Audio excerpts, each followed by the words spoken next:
Oh, I saw the flames. I hope they picked up good on camera. That's why I said. That's why I wanted to let them two-step it, man. I was like, I know it's gonna shoot flames if we bounce it off that two-step. That's badass, dude. That is badass. She's alive.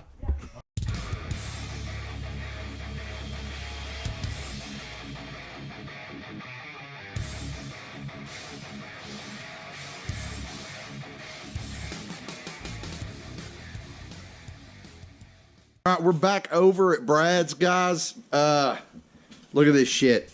Look at it. Would you just look at it? Brad got all the welding done last night. The only thing we've got left to do, you'll notice we're missing a downpipe here.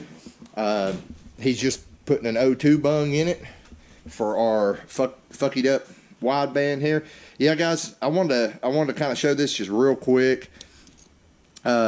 We hit it with a file trying to clean what threads are left up, but it's actually like we got about a row of threads, so it'll start, and then the next 2 rows are almost gone. There's just little pieces of thread here and there, but then we've got like 2 or 3 rows of good threads at the bottom. So what we're hoping is if we file enough of this garbage out, maybe we can start it on the first thread and kind of knock it down, and then get on these back threads and force the rest of the way in. But yeah, Brad got all the welding done last night, all the wastegate stuff, everything.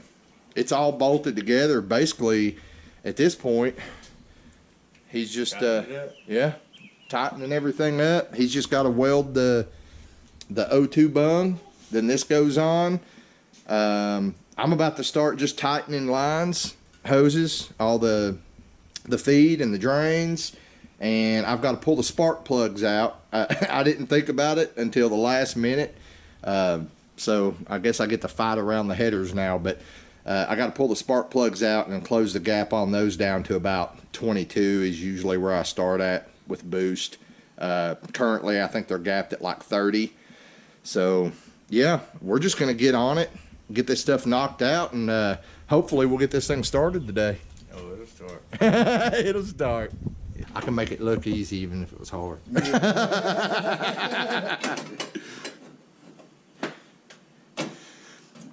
We ain't gonna be able to do it on this side because it's got to twist up like that to get off the damn bolts.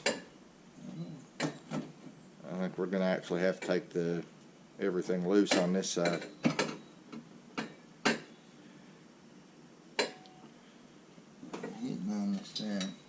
Yeah. Well, time to do a manual brake conversion. Get rid of that brake booster. It's coming, man. No shit.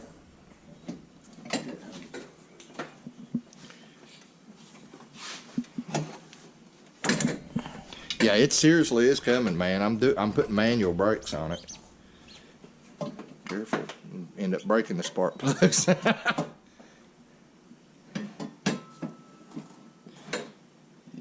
Yeah, I'm gonna have to take it loose. Let's see if we can get it back on. Yeah, slides right on. You know what, dude? If after Brad, once I do the manual brake conversion, yeah, we'll be able to take it all off in one chunk, man. Because that's the only thing stopping these fucking lines. Yeah. And shoved it over against this strut tower. It'd probably work. It would work. I don't know. It might still. It's still. Well, I've got like I've already got the manual brake conversion kit saved. I'm fixing it. It's only like $160. So basically it'll be just one of these mounted right against firewall. None of that shit will be there. And once that's there, yeah, we'll be able to take both sides out. Rerouting your lines in. It sucks dick though. But hey, man, like I said, once that's done, we'll be able to pull this out in one just solid unit, just like we did that. That'll make maintenance and shit easy. Yeah. All right, so I had these gapped at 30 for the for the nitrous. We're just going to go ahead and close the gap up to probably around 22, something like that. Now I should probably put new plugs in, but my whole school of thought here is you know, until I get my tune straight, I'm probably going to foul out the first set playing with it anyway. So I don't want to ruin another set of plugs. I mean, we got like, well, you've seen it, guys. I keep like 4 sets of these NGK BR7s. I keep like 4 sets of them on hand, but I figure we'll do first start and everything with the old plugs.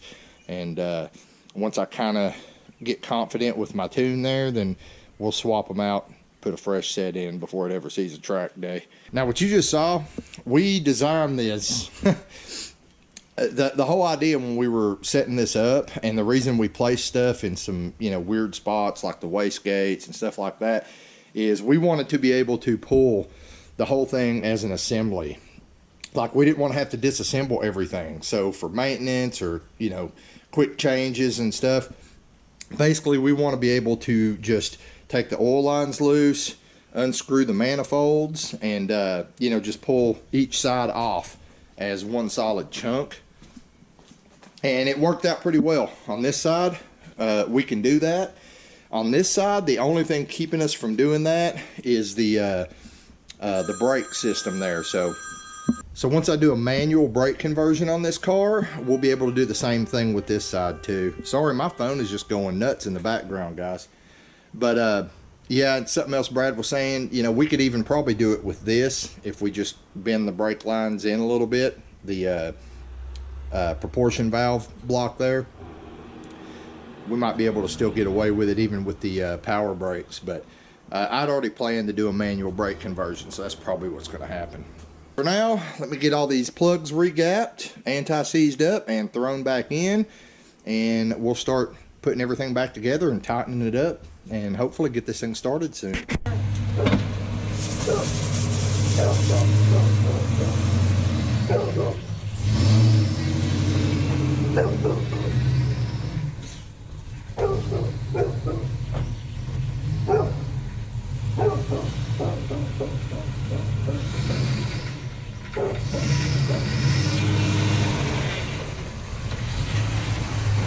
Ray!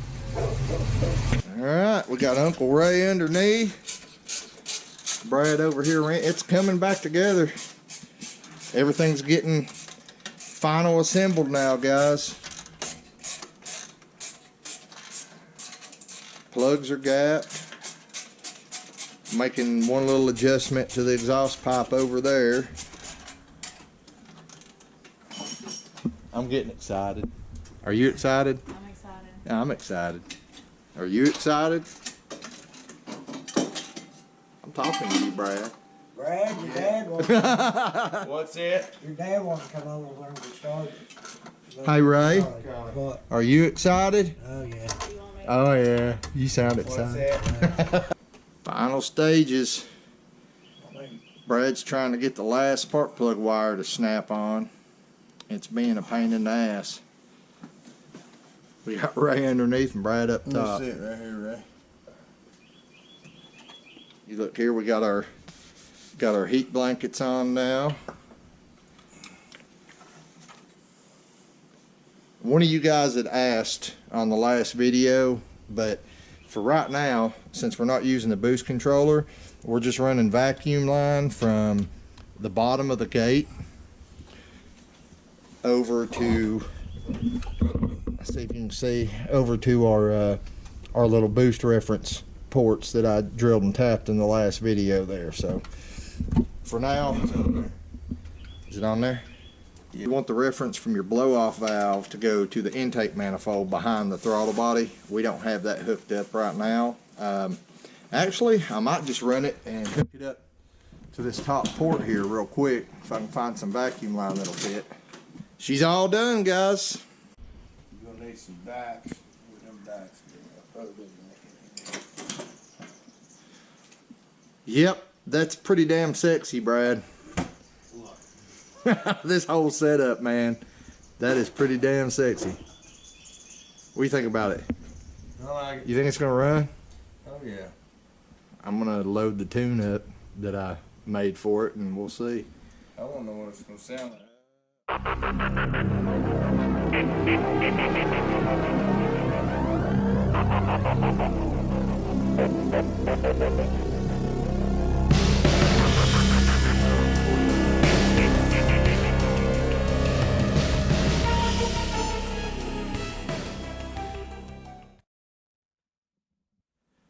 All right, guys, we're loading our startup tune here that I put together, having no idea what I was doing whatsoever. And we're sending it to the computer. We're sent. Be the moment of truth here in just a second. Keep in mind, we are still having fuel pressure issues. So currently I've only got 17 pounds of fuel pressure. So if it's doing like it did when I brought it over here, once it starts, I'll have about 26. You know, still not enough I want to do a whole lot, but should be enough to start the car and kind of check everything out, look for leaks. You got your coolant hoses all tightened up? Yep. Ain't nothing gonna fucking blow off? Yep. All these other hoses and clamps are tight? Yep. On this system? Yep. All the way through? Yep. We're good. Should be. Yeah, I'm excited. I'm excited, guys. Yeah. We're waiting on my Uncle Mike. That's Brad's dad. We're waiting on him to get here. He wanted to be here for the first start, so that's all we're waiting on. And like I just said, we'll fire it up, check for leaks. Depending on how it acts with the low fuel pressure, hell, we might even stand it up on the two-step a little bit. Hey? Fill the water up here. Oh, no. Woo! Uncle Ray coming in clutch. Yeah, I forgot to top the water off. Because I rerouted these coolant lines, guys. I don't know if I told you in one of the other videos or in this video yet, but we had these lines for the heater core were coming way up over here.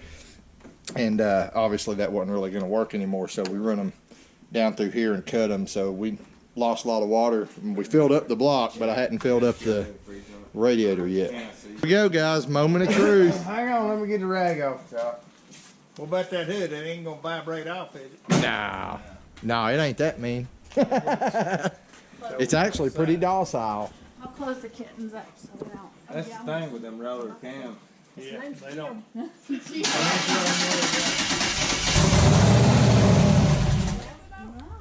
Let it cycle one more time. Let the pump run as much as it's going to. We might not even have enough fuel pressure to run it.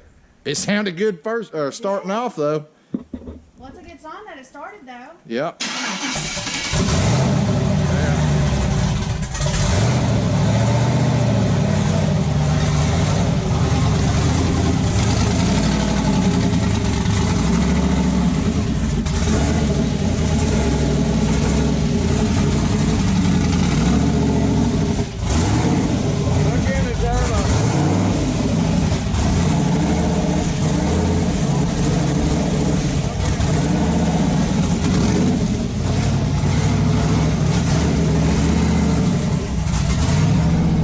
Got 28 psi fuel pressure. Just let go of it. Is it gonna die? Yeah, the fuel pressure just sucks.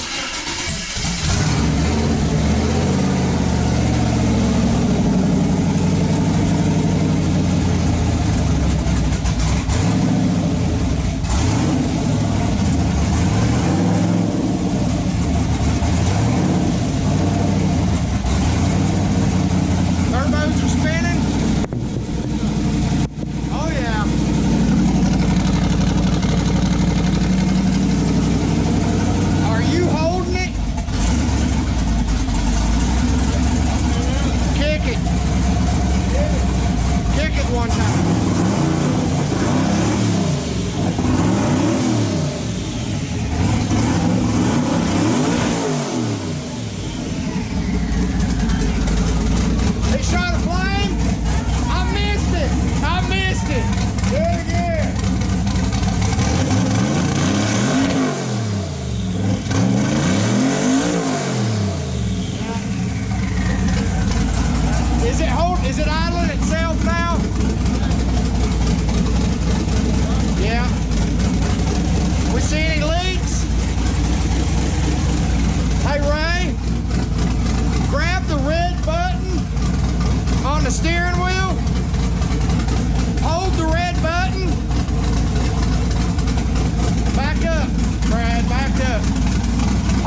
I'm pretty happy with that.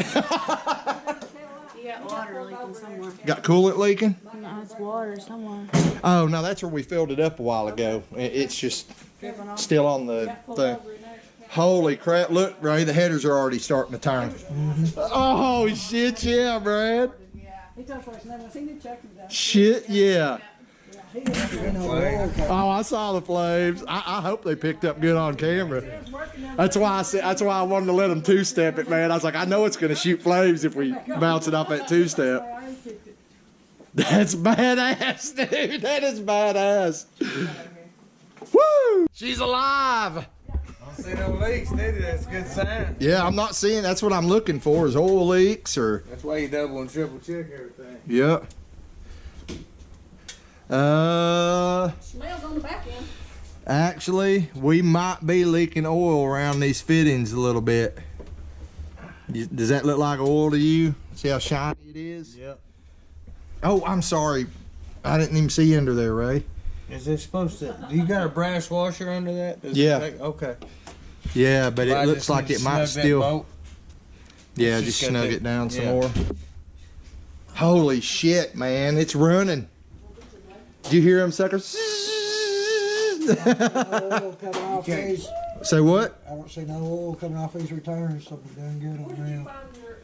Well, we know we're getting oil to the turbos because we're leaking just a little bit. Yeah, but so that's a good sign. You can snug that up from up here. That's not a big deal. Man, that thing sounds wicked on the two-step, don't it? I want Pop, pop, pop, pop, pop, pop, pop. throw the hood on it. Well, you took a lot less of my money than a shop would have. I promise you that. Oh yeah, I looked up and I said the damn minimum was like $2,000, and I was like, damn. We're building it from scratch. Yeah. Well, I mean, you pretty much did too. The headers were the only thing that was pre-made, but I made sure you had the easy flanges and shit too. Yeah. I spent a little more on those so we wouldn't have to bend the pipe to fit in and all that bullshit. Yeah, I don't think it's touching. I think we're good, man. I think we're good. You just start it back up and just take a picture of it like it right there because you can't tell. And then hear it. Ray's like, okay. We need some flames again, Ray. We gotta have the flames with the hood on. He wants you to two-step it again. I did that so it was the engine was level when I built the system. That pipe looks like it's about that. And then they ended up jacking it Oh, off. okay. Oh, so so I got an inch of clearance. Huh? That pipe don't get hot, does it? No. Let me get back here. If it does, I got problems. Because that's supposed to be cooler air going in. I heard it with earplugs last time. I don't know what it's like now. Pretty loud. Yeah, it's pretty loud. It's echoing in the garage too. Yeah. It won't be that loud I opened outside. that door so it blow more out.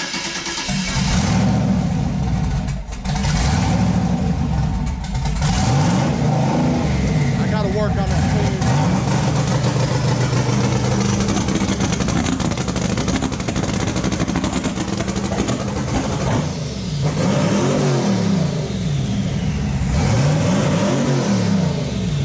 Listen to him whistle, man.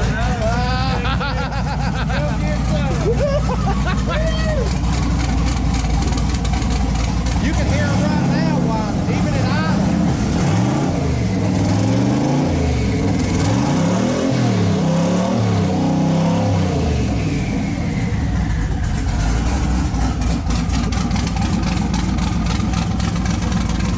I just got to get the tune dialed in. All right, enough of that shit. I got to get the tune dialed in. I mean, the fueling, everything is going to be different now. I made up a bass tune, which is probably why I had such a hard time starting, because I kind of did it blind.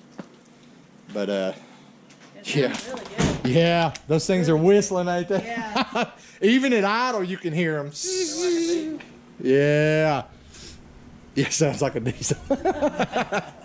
I can't even tell you guys how happy I am right now. For real, guys, this is awesome. So we looked underneath and everything. The only leaks that I found are these banjo fittings that I use for the oil feed. They're seeping oil right there. I just snugged them up a little. Don't know if it's going to be enough. I don't really want to run it too much more, you know, with the fuel pressure all messed up and shit. But yeah, I'm pretty happy. One thing I didn't do when Ray was two-stepping it, I should have told him to watch the boost gauge to see if it was building any boost. I don't know if it was or not. I know those turbos were spinning though. But I don't know if it was building any boost or not. We can play with all that at a later point. I snugged those two oil fittings up. I mean, I don't know if it's going to help or not, but I may just have to use some different kind of fitting on them. We'll get it figured out. The important thing is it's all together. It's running. Brad's got a couple more things he's doing to the car for me before I take it home. When I take it home, we're gonna be replumbing some stuff like the you know, this is all temporary. These vacuum lines, of course. We got our boost controller to hook up. I'm gonna use some of that quick push disconnect. Those connectors. I'll go over all that in its own video, guys, because one of you was actually asking me to. But before I take the car home, Brad's going to do a little welding on the back end. He's got to weld the brackets for the anti-roll bar for me, and he's also going to weld the axle tubes on that stock 7.5 rear end. So you know, like I said, we're going to push that 7.5 rear end as far as we can. So he's going to do some stuff to kind of try to make it hold up. Okay, so I decided to go ahead and knock it off for the day and head on home. There was really nothing else for me to do, but guys, I just can't tell you how happy I am to have this thing running. The twin turbos, it fired right up. I figured out the reason it wouldn't idle at first is because, you know, with the fuel pump going down and the fuel pressure so low, the Holley in the learn tables had actually thrown in a bunch of fuel, and that's the only reason it was idling so good before. Well, once I reflashed the tune, of course, it cleared all those learn tables.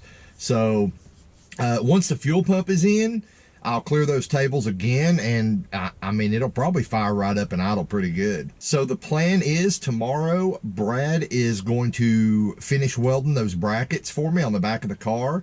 He's going to put a few beads around the axle tubes in the front and the back. I told him, you know, not to bother going all the way around them. Just, you know, run a bead in the front and the back, or top and bottom, whatever. You know, it's just to kind of keep the axle tubes from twisting, you know, if I do get a good hard launch going. But once he gets all that done, hopefully tomorrow we'll be bringing the car back home. On the agenda, we need to cut an access door for the fuel pump. We've already got that panel. I'll probably make a separate video on that, and figure out what's going on with the fuel pump. Once again, for those of you who don't know, or maybe seeing, you know, this video is your first time seeing anything to do with the Chaos Theory Camaro, either A, the pump is going down, or B, it's possible that the hose that connects the pump to the sending unit in the tank may have split or something like that. It's totally possible, guys, because, you know, we did put the cheap pump in there, and the line that came with the pump, I can guarantee you, was probably not submersible line. So, you know, it may have gotten soft and blew a hole out or something like that. So once we get that figured out, I'm going to try to do that throughout this coming week. And then this coming weekend, I think Ray and I are going to drop the transmission and finally address that transmission leak, because it has gotten worse and worse. So we're going to go ahead, drop the transmission out of it, probably go ahead and replace the front, the rear seal, the tail shaft housing seal. I'm probably just going to go through it with all new seals. Hopefully that'll take care of the leak. Then once that's done, that gives me, what, 2 weeks? Oh yeah, guys, in case you don't know, Matt Rice from DNA Auto and Shipbox Supply, he's actually hosting a race at English Mountain Memorial Day weekend. They're calling it the Party on the Mountain. So that's what we're trying to get this car ready for. I'd like to make that, you know, make that race its first debut back up at EMR. So, you know, since we've got the twin turbos now, so you know, if we can get all this done in the next couple weeks, and, you know, maybe I can do a little street tuning, to try to get it dialed in a little bit, then that's the plan. The plan is to be up there and probably enter the shitbox shootout class, since the car is fresh, and you know I'm not sure what it's going to do. Obviously, I'm not going to try to enter it in small tire or anything like that, but that's the plan, guys. So once again, super happy. The car's running. As far as I know, we've got no leaks. I think hopefully tightening those fittings up fixed the only leaks that we had. Thanks again for watching. Get out in the garage, get something done, and I'll see you next time here on Bad Luck Garage.